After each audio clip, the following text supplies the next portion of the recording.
नियतीने सगळं घडवून आणलंय, त्यांच्या दारातून त्यांना उत्तर दिलंय आणि इथून पुढं लोकांनी लक्षात घ्यावं, कोणाला कितपत फसवावं. बैलगाडी क्षेत्राची एवढी ताई आहे, एवढी एक ताई त्यांना खपणार. तुमच्या बोलण्याच्या दृष्टिकोनातून बहीण भाऊ तुम्ही सारखेच दिसा असं म्हणतो.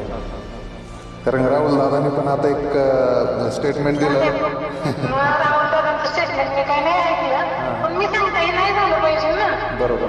मी आपल्या नंदीच्या क्षमतेवर मालक पाळणार आहेत का नाही, नंदी पाळणार आहे. हो तुम्ही काय म्हणून मग अगोदर पहिला नव्हता करायचं होता. बरोबर, अगदी बरोबर.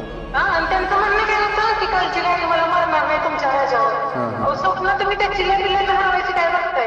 जी सेवाला एक नंबर गेला ना त्या चिलेपिलेने, त्यांना त्यांची गाडी मारायची, ती गाडी मारणार नाही माझ्या राजावर, म्हणून त्यांनी माझा पैरा मोडला. आणि मी तुमच्या माध्यमातून, युट्यूबच्या माध्यमातून सांगते,